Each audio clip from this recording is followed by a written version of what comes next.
नमस्कार। दैवज्ञ एस्ट्रोलॉजी में आप सभी का स्वागत है। ये चैनल वैदिक एस्ट्रोलॉजी को डिस्कस करेगा। वास्तुशास्त्र और अंक ज्योतिष की भी टॉपिक्स पर हम चर्चा करते रहेंगे। सो वाई एस्ट्रोलॉजी?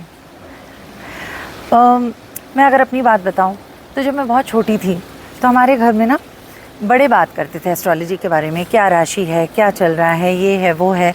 और स्पेशली जब शादी या त्यौहार का समय होता था तो नहीं कुंडलियाँ निकलती थी, बात होती थी, कुंडलियाँ भी मिलाते थे। अरेंज मैरिजेस में तो अब भी चलता है। तो उस दौरान हमें पता लगता था कि अच्छा ये भी होता है, राशि नक्षत्र ये सब हमने थोड़ा थोड़ा सुन रखा था, लेकिन माना कुछ भी नहीं। कहाँ मानते हैं हम उस एज में, नहीं जब हम छोटे होते हैं, या आप समझिए जब आप एक टीनेजर हो आपको नहीं लगता एस्ट्रोलॉजी क्या है। जैसे जैसे मैं बड़ी हुई, इनफैक्ट 22-23 के आसपास, तब मुझे कुछ एहसास हुआ कि नहीं कुछ तो चीज़ें हैं जो अपने आप चल रही हैं, जिसे मैं लक बाय चांस समझती जा रही थी लाइफ में। नहीं, कुछ और है, कुछ एक पावर है, एक शक्ति है जो ये संसार चला रहा है। एंड लेट 20s तक तो आई थिंक हर कोई समझ जाता है कि नहीं, ऐसा नहीं है कि सब कुछ मैं ही कर रहा हूँ या हम ही सब कुछ अचीव कर रहे हैं, अपने आप हम कर रहे हैं। But there is some force which is taking things and forward and helping things shape up the way they finally do, है ना। कई बार हम नहीं पीछे पलट के देखते हैं और हमें लगता है नहीं जो हुआ मेरे साथ अच्छे के लिए हुआ। ये ना ये जो है ये सिर्फ प्लैनेट्स जानते हैं कि उन्हें कब आपको क्या देते रहना है, ठीक है। हम सोचते हैं हम ही कर रहे हैं सब कुछ, लेकिन ऐसा है नहीं।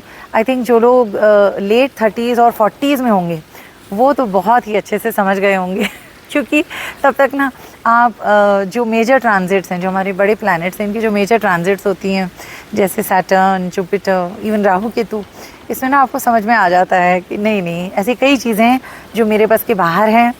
और यही तो ब्यूटी है ना एस्ट्रोलॉजी की। It is a science. और आप देखें ना कितने अच्छे तरीके से your life unfolds in front of you. Sometimes आप जब बैठ के इफ़ यू रिफ्लेक्ट कि क्या था, मैंने क्या गोल्स रखे थे, क्या मेरी एस्पिरेशंस थी और मैं आज कहाँ तक पहुँचा हूँ या पहुँची हूँ, आप देखेंगे कि नहीं ये कई बार ये कोई है जो ये संसार इतने सुंदर तरीके से चला रहा है। तो यही है हमारे इन प्लैनेट्स का उपकार हम सब पर कि हमारी लाइफ ऐसी चल पड़ती है जैसे कि वो चाहते हैं हमारे साथ हो, और जो प्रोमिसेस हम अपने बर्थ चार्ट में लेकर आते हैं। इसी पर हम मोस्टली बात करेंगे हमारे इस चैनल पे वैदिक एस्ट्रोलॉजी, वास्तु एंड अंक ज्योतिष यानी कि न्यूमेरोलॉजी पर। एक और बात है, लोग जो हैं वो ये सोचते हैं कि एस्ट्रोलॉजर जो है वो आउटकम चेंज कर देते हैं। मैंने कई बार देखा है जब कंसल्टेंसी के लिए भी लोग आते हैं वो ये कहते हैं इस प्रॉब्लम को मिटा दीजिए या ख़त्म कर दीजिए, या किसी ने हमें कुछ बताया है हमारे साथ ऐसे घटेगा तो ये ना घटे। तो सबसे पहले तो इसको आप अपने मन में क्लियरली वो कर लीजिए, समझ लीजिए कि जो प्रॉमिस आपके बर्थ चार्ट में है वो होके ही रहेगा, ठीक है। कोई भी एस्ट्रोलॉजर इसको चेंज नहीं कर सकता। अगर कोई कहते हैं कि वो चेंज कर देंगे, I don't think I will by that, क्योंकि ये सब हम लेकर आते हैं। हम इसे ना प्रारब्ध कहते हैं ना, पर प्रारब्ध का एक हिस्सा होता है भाग्य और दूसरा होता है पुरुषार्थ, जो हमारे कर्म होते हैं। तो there is some part of it which you can modify. और हम मोस्टली जब उपाय बताते हैं तो हम किस पार्ट पे फोकस कर रहे हैं, हम अपने कोपिंग मैकेनिज़म्स को इम्प्रूव कर रहे हैं। तो जब हम उपाय की बातें करते हैं तो ये नहीं है कि प्रॉब्लम को ही एलिमिनेट कर दें। अरे ऐसे थोड़ी होता है, लाइफ है तो ऊपर नीचे लगा रहता है, अप्स एंड डाउन्स आती हैं, सबके लाइफ्स में आती हैं। तो इट इज़ नॉट दैट कि आप प्रॉब्लम्स को ही एलिमिनेट कर देते। और जो एस्ट्रोलॉजर्स आपको ये कहते भी होंगे कि आपके सारे प्रॉब्लम्स हम मिटा देंगे, आप मानिए उनकी लाइफ में भी कई सारी प्रॉब्लम्स हैं। और बेसिकली ये कार्मिक साइकिल होता है ना, जब हमने जन्म लिया है तो उतार चढ़ाव तो लगा ही रहता है। हम फोकस करते हैं उपायों के माध्यम से अपनी कोपिंग मैकेनिज़म्स को इम्प्रोवाइज़ करने की, ठीक है। एस्ट्रोलॉजी का एक और बहुत बड़ा प्लस पॉइंट है प्रिपेयर्डनेस। आप बेहतर प्रिपेयर्ड होते हो लाइफ को फेस करने के लिए, आप घबराते नहीं हो। देखिए हम उपाय में क्या देते हैं, हम कहते हैं रुद्राक्ष धारण कर लीजिए या फिर मंत्र जाप करिए। इन सब से आपको एक मतलब जो पक्का रिज़ल्ट मिलता है कि आपकी हिम्मत बढ़ जाती है। तो जो भी उपाय हैं वो आपको सपोर्ट करते हैं to face the challenges head on.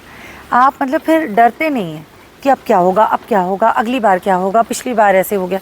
ये आपके मन से हट जाता है। आपका विश्वास जो है वो भगवान पर बढ़ जाता है जब आप मंत्र जाप और ऐसे उपाय जब आप करके देखते हैं। You really feel it first hand. तो यही है उपाय, मतलब आप अच्छा कोप कर सकते हैं, आप अच्छी तरह से प्रिपेयर्ड रहते हैं to face whatever is in store for you. और एक और बात भी है उपायों में, मंत्र करने से ना, एक तो हमने कहा कोपिंग मैकेनिज़्म, दूसरा हमने कहा कि फियर का मिट जाना, तीसरा ये है ना वो आपके अंदर एक अच्छा बैलेंस ले आते हैं। मंत्र जाप का ये एक बहुत ही बढ़िया परिणाम होता है कि आप ना सुख और दुख को एक ही तरह से अब्जॉर्ब करने लगते हो। आप ये नहीं सोचते हो कि मुझे सुख ही सुख मिले और फिर अरे अरे मेरे साथ ऐसे हो गया। आप ना ये जो हम इंग्लिश में नहीं कहते लैमेंट करना कि हमारे साथ ऐसे हो गया और वैसे हो गया और बहुत बुरा हुआ, आपकी सोच और विचारधारा जो है ये बहुत ज़्यादा टर्न हो जाती है फॉर द बेटर। आप चीज़ों को बेटर एक्सेप्ट करने लगते हैं। तो एस्ट्रोलॉजी का एक की रोल है लाइफ को बेहतर एक्सपीरियंस करने के लिए और एनरिच करने के लिए। तो जुड़े रहिएगा हमारे चैनल के साथ, बने रहिएगा, आपको बहुत सारी वीडियोस मिलेंगी। मैं बनाती रहूँगी जब जब मुझे समय मिले और आपके साथ शेयर करती रहूँगी, ठीक है। तो we can explore astrology together and see and look for some remedies which we can possibly do in our lives to improve the quality of our life and living. Thank you.